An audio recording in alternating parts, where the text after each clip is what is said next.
এখন দেখেন ডেটা স্ট্রাকচারগুলির উপর কয় ধরনের অপারেশন থাকতে পারে। ইনসারশন থাকতে পারে, ডিলিশন থাকতে পারে, সার্চিং থাকে, ট্রাভার্সাল, ভিজিটিং থাকে, সর্টিং, মার্জিং। এই সব অপারেশনগুলি আমি আপনাদেরকে এক এক করে দেখাবো। আজকের ভিডিওতে জাস্ট ইন্ট্রোটাই দেখাচ্ছি। আপনারা এই মানে এমসিকিউ এর জন্য এই প্রশ্নটাও এই ইয়েটাও দেখবেন যে advantages and disadvantages of data structure. অ্যারের অ্যাডভান্টেজেসগুলো কী? অ্যারের অ্যাডভান্টেজেসগুলি হচ্ছে কুইক ইনসারশন, ভেরি ফাস্ট, আর access point know the index. আর এটার ডিসঅ্যাডভান্টেজেস হচ্ছে এটা সার্চিং অনেক স্লো, ফিক্সড সাইজ আপনারা দেখেছেন অ্যারে সি প্রোগ্রামিং এর ক্ষেত্রে ফিক্সড সাইজ। যেমন মনে করেন এটা আমার একটা প্রোগ্রামিং, এখানে দেখেন আমি দুটো জিনিস এখানে একটা অ্যারে ডিক্লেয়ার করা আছে ইন্ট এক্স, এটা হচ্ছে ভেতরে একটা ভ্যালু দেওয়া আছে 10। এটার মানে কি?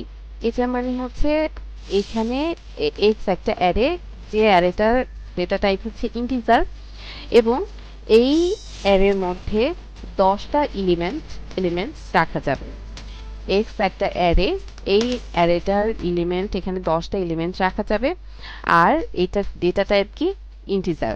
তাহলে দেখেন আমার সমস্যা কিন্তু এখানে দুটা, যে এটার একটা ফিক্সড সাইজ আমি ডিফাইন করে দিয়েছি, আর একটা হচ্ছে যে এইটাতে আমি যতগুলি ডেটা রাখছি সবগুলি কিন্তু ইন্টিজার টাইপ, অন্য কোনো টাইপের ডেটা এই অ্যারেতে রাখা যাচ্ছে না।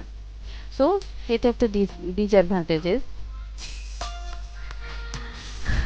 It's the same type of data, right? And linked list এর অ্যাডভান্টেজেস কি?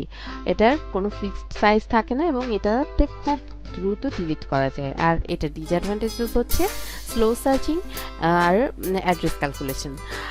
আর ট্রি এর ক্ষেত্রে অ্যাডভান্টেজেস হচ্ছে ইনসারশন ফাস্ট, আর ডিসঅ্যাডভান্টেজেস ডিলিশন কমপ্লেক্স। এইটুকু আমি যে বললাম এটা একদম ডেটা স্ট্রাকচারের বেসিক। এই বেসিকটুকু জেনেই কিন্তু আপনাদের নেক্সট স্টেপগুলোতে ধীরে ধীরে করে আগাতে হবে। আমার চ্যানেলটি আপনারা অবশ্যই এক্ষুনি সাবস্ক্রাইব করবেন, কারণ আমি এই ডাটা স্ট্রাকচারের ডিটেল নিয়ে খুব দ্রুত আপনাদের জন্য আরও মজার মজার সুন্দর সুন্দর চমৎকার চমৎকার কিছু ভিডিও রেডি করে ফেলবো। সো আমার চ্যানেলটি এক্ষুনি সাবস্ক্রাইব করুন।